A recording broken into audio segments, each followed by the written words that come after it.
Okay, 7.1 to 7.3 review. Number one, what is the sum of the interior angles of a pentagon?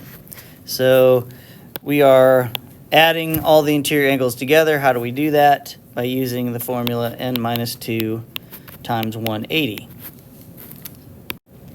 Okay, so we have a pentagon, so that's 5 minus 2 times 180. So 3 times 180 is 540 degrees. So that would be your final answer. And then number two, we just go through and keep using the same formula to find the answers. What's the sum of the interior angles of a 20-agon? Okay, so again, 20 minus 2 is 18 times 180. So 18 times 180 is 3,240. So you'll have your calculators that you can figure these things out with. Now, if the sum of the interior angles, so here's the key. They already give you the total. So now we're going to work this backwards. How many sides does it have? So I'm going to show you the algebra of this. So 2,880. I'll just blow this up. So n-2 times 180 is equal to the 2,880.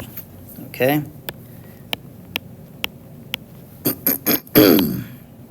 And so now we just work it backwards. So how do I get n by itself? I first have to divide off the 180. So you take your calculator, 2,880 divided by 180. And so now what do we have left? n-2 equals 16. And then how do we solve for n? We add the 2. n equals 18. So our answer to that problem is going to be 18 sides. Okay, and then it asks again, so we'll work this out to the side. 3,600 degrees on number 4. Let's do that problem again. So n-2 times 180 equals 3,600. All right, so again, we divide off the 180, and we're left with n-2. And take your calculator, do 3,600 divided by 180, and you get 20. So 20 is not your answer, so be very careful to finish the problem. Add 2. So number 4, the answer is 22 sides. Whoops, let me move that out of the way. All right. So that's how you do the work on those. Number 5. What's the measure of each interior angle? All right, the first two questions were about getting the total of your interior angles. The second two were about finding the sides, and these next two, 5 and 6, are about getting each individual interior angle. So to get each individual angle, you still have to find the total. All right, so let's find the total. n-2 times 180. How many sides do we have? We have an octagon. That's 8 sides.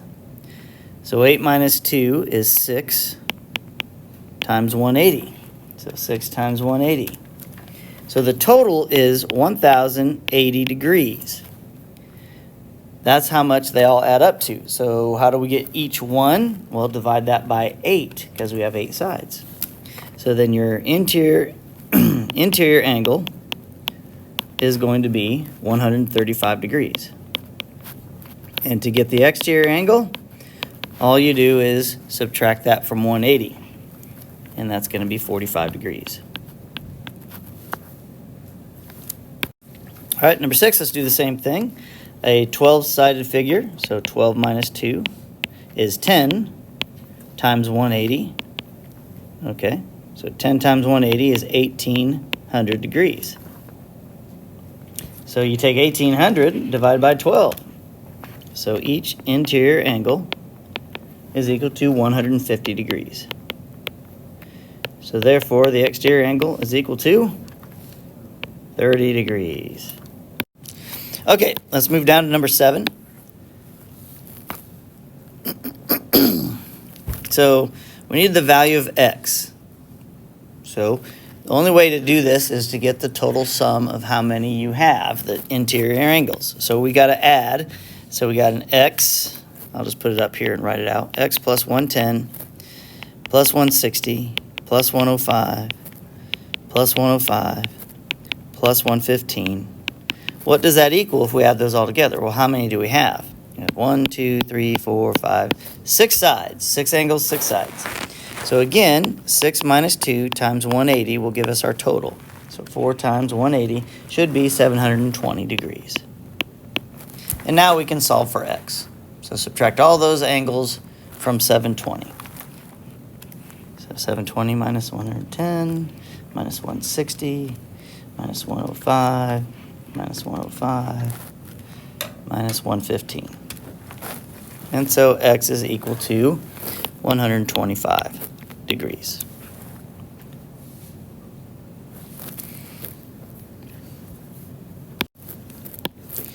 Number 8, same type of thing. How many sides do we have? 1, 2, 3, 4, 5, 6. So 6 minus 2 is 4. 4 times 180 again is 720. So here's the problem. We don't know x or y, but those arcs say they're the same. So I'll just say that's little x and little x. They're both equal. And this little square is 90 degrees. So again, if we were to write it out, you have x plus 108 plus 103 plus 149 plus 90 equals 720 degrees. So you take 720 and subtract 108 minus 103 minus 149 minus 90, and you get 270. So these two together make 2x, and I'm left with 270 degrees. So now divide 270 divided by 2, and you get 135. So angle x is a degree, so that's 135 degrees. All right, move on over to number 9. Now you have a whole bunch of exterior angles. Now do we know what all exterior angles are equal to? So all exterior angles total what? 360. So all exterior angles total 360. So all we have to do is add these together. So y plus 40 plus 65 plus 60 plus 70 equals 360. So take your calculator and subtract from 360, 40 minus 65 minus 60 minus 70. You get 125 for y.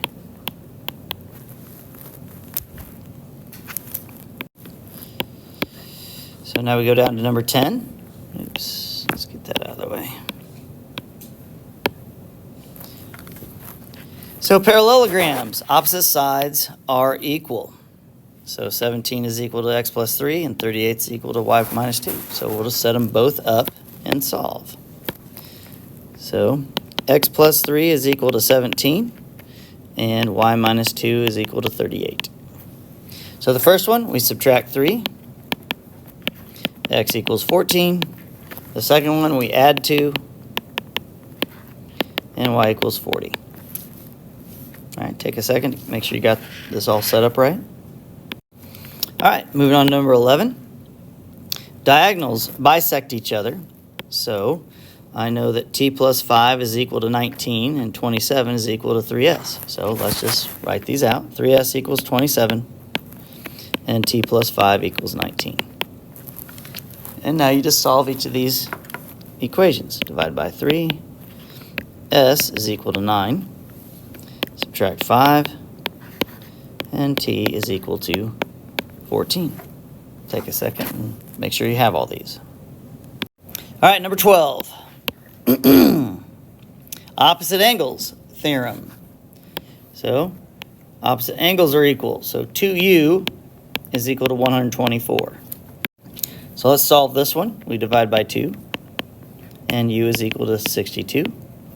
Not 62 degrees, just u is equal to 62. All right?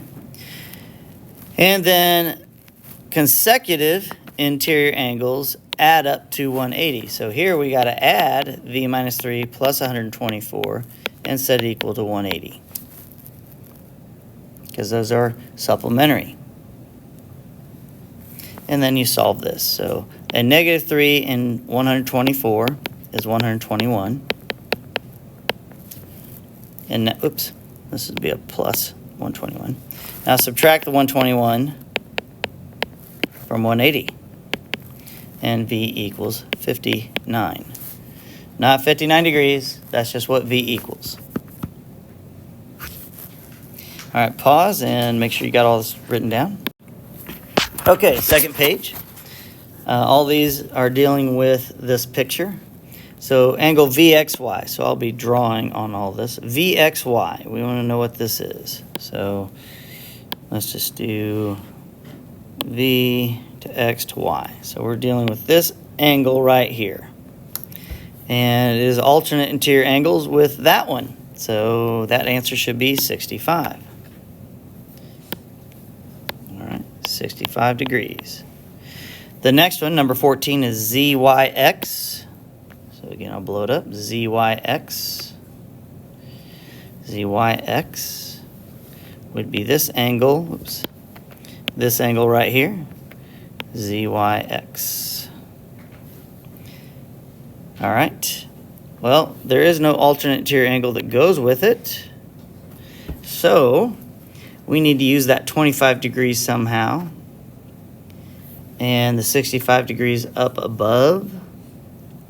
Is there a way we can do all this? And here's something you need to know about diagonals of parallelograms. It does show you that that's 90 degrees where they intersect.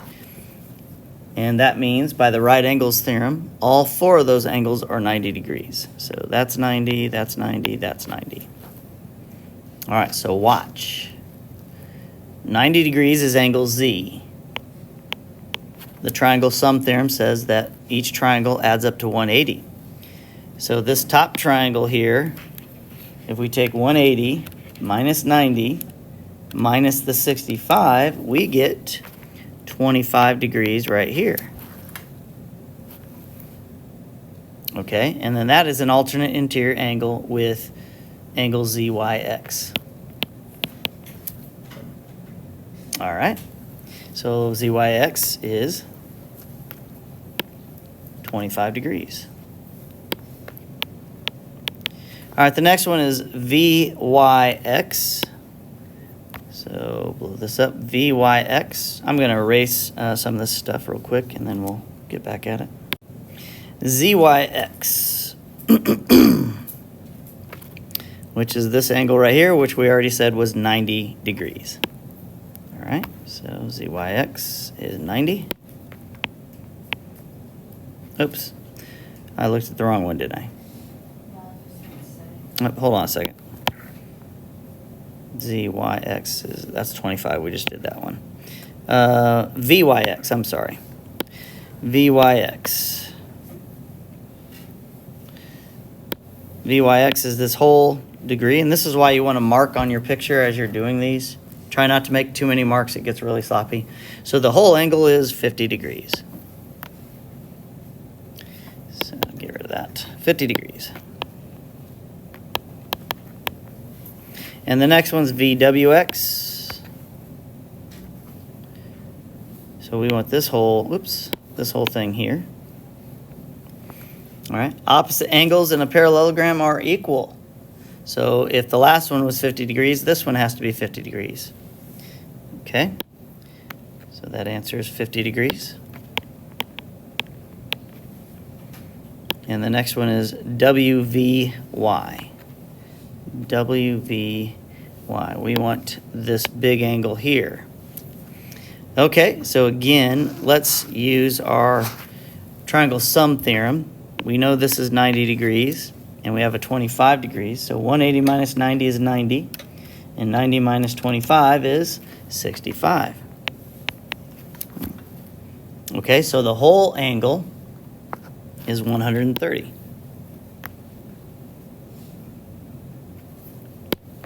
130 degrees. The next one is XVY, which is what we just found. The XVY is that one right there, 65 degrees. So pause for a second, make sure you got this. All right, 19. Now we're talking about the sides in the last three problems. So YX is opposite VW. So this is 32. All right, so YX is 32. And ZV, now we're talking about the diagonals. So let's blow it up a little bit more. So if ZX is 10, then ZV must be 10.